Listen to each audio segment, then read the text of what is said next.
Just looking at the staff, extremely proud of the staff that we were able to put together.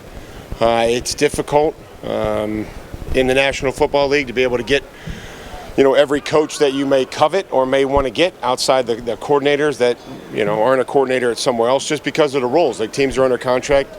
Some teams want to keep the coaches that they have. They feel like they're good coaches. But we were able to put together a great staff, one that we're really proud of. And you asked about Josh, and I would say that, having had communications with Josh in my role in Cleveland, he wasn't under contract with the team, so we had numerous conversations, interviewed a handful of great candidates, and in the end felt like Josh was the best fit to lead our offense, just like Terrell was the best fit to lead our defense, and Jeremy and Tom returning to lead the special teams unit. Yeah, that's the plan. Like, he's going to be the defensive coordinator. He's going to call defenses, and he's an aggressive-minded coach that's coached really aggressive defensive linemen. That's his background. And so I've enjoyed the process of what he's learned when he's gone to Detroit, what he learned with us at Tennessee, to be able to tie the back end together with the stuff that we want to do with the front, and those conversations that have been going on in the last couple weeks since everybody's been together. Mike, was there was a conversation about and did you tell them, no, my plan is to... No, I didn't want to permanently consult in Cleveland for the rest of my career. Different position? No. Enjoyed my time. I appreciate Jimmy and Dee, entire Haslam family, Andrew and Kevin, and the relationships that I got to make there. It's been fun to see those individuals. I walked into the suite last night in between interviews, and they said, "Oh, get out of here." I said, "I don't work for you guys anymore. You can't tell me what to do." So it was fun just to see them, but there was no conversation about any long-term plans there. I would have, listened because I didn't have a job at the time. What did you maybe learn from that experience in Cleveland that helped contribute to you as a coach? Just how critical, just the little things, right? Just the staff and being mindful of when new coaches come onto the staff. And I know that Kevin was conscious of that. I think that's why I love the idea of having me work with the offense. It's something that I've thought was very beneficial to those coaches, to me, to have conversations. The way that some offensive coaches see things and the way that defensive coaches may see them a little differently. And so have been able to do that in New England and moved Ben over to defense to help Terrell and that staff just look at it from an offensive perspective and things that we can make sure that we're taken care of and not letting slip. Mike, how would you describe how the team will approach free agency? Hopefully aggressive. We want to be aggressive. We want to target players that we feel like are going to help us. They're going to be outstanding players. They're going to be outstanding additions to the locker room and the community. And if that all fits and the compensation fits, but I'm confident that we'll be aggressive.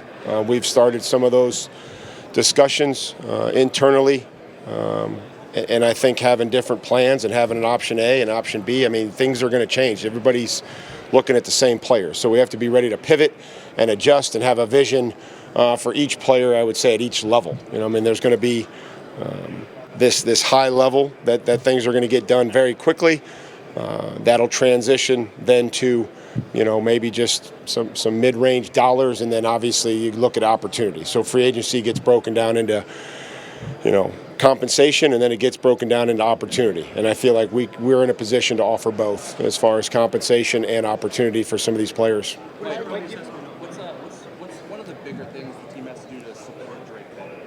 Well, there's a lot. Again, I think you always talk about being able to protect them. You have to be able to,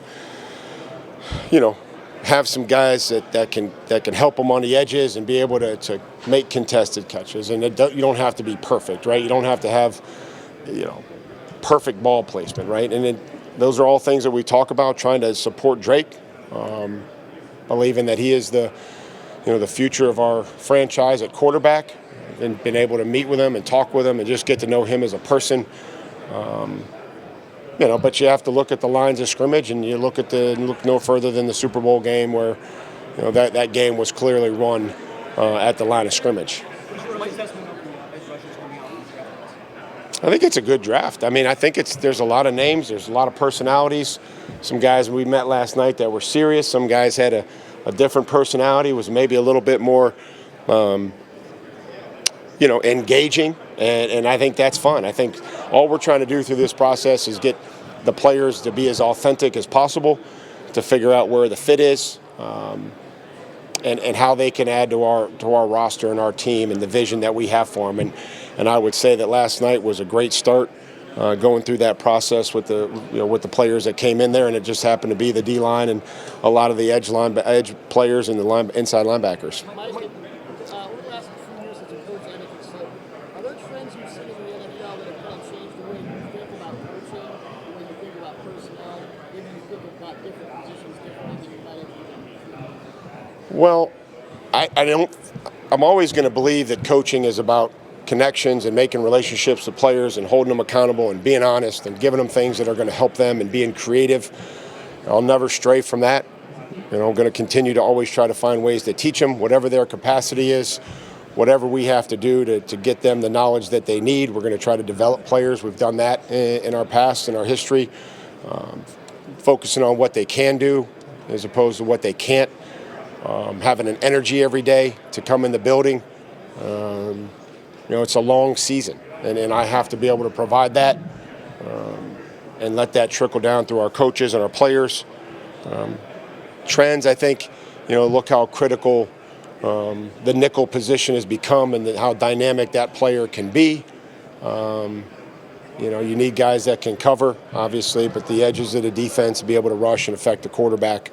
I don't know if any of that will change. There'll be scheme things that change, and some teams believe in RPO, some believe in trying to block the extra defender. Some teams believe in reading the end and letting the quarterback, those are things that we're always going to adapt and adjust to and add when we feel like is important. But the fundamentals and the technique, our effort in which we play with, I think those will withstand the test of time, regardless of what scheme you want to run. Mike, now that you've really gotten to know the roster since you've been hired, do you view this as a long-term rebuild, or you just mentioned you're looking to be aggressive in free agency? Are you looking for a rapid rate of improvement?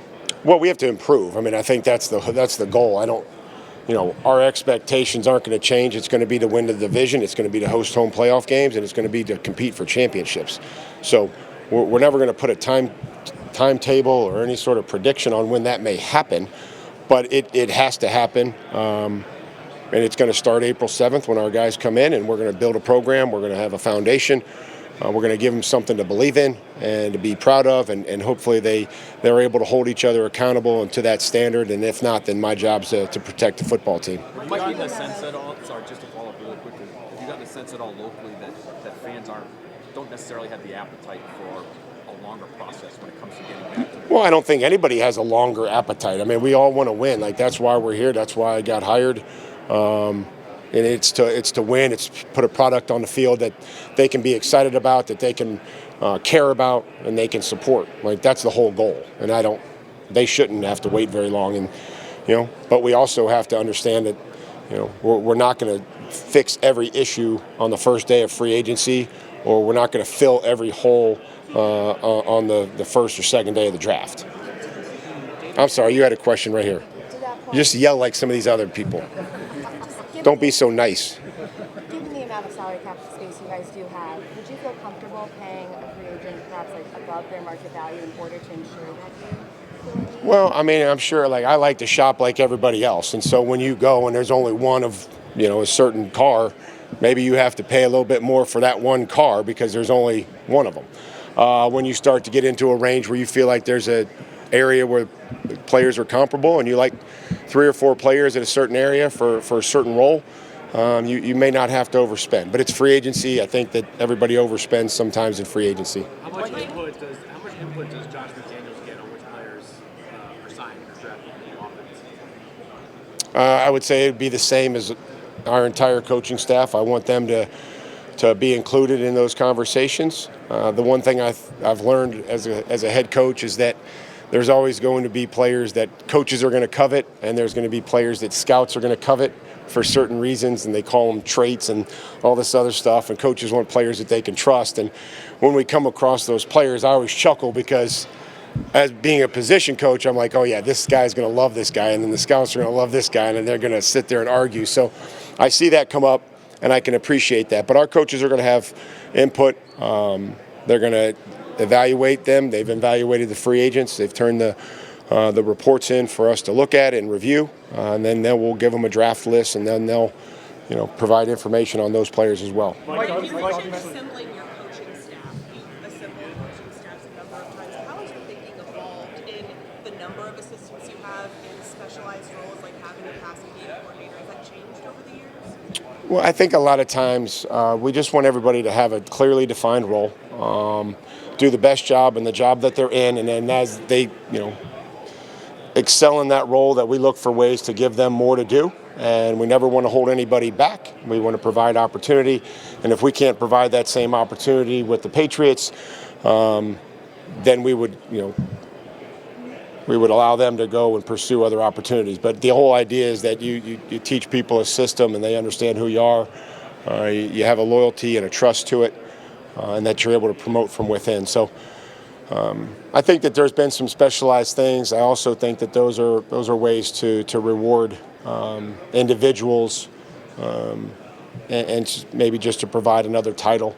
But their input is always going to be valued and is going to be the same. Is it necessary in 2025 to have bigger coaching staffs maybe than it was 5 to 10 years ago? Well, our practice squad has increased, right? So to make sure that we're as efficient as possible, I think that if you can identify some young quality control coaches that are, we have to have energy. It's a long season. I don't want anybody in there till midnight coming back in at 4 in the morning. I just don't think that's healthy. I don't think that's healthy for the individual.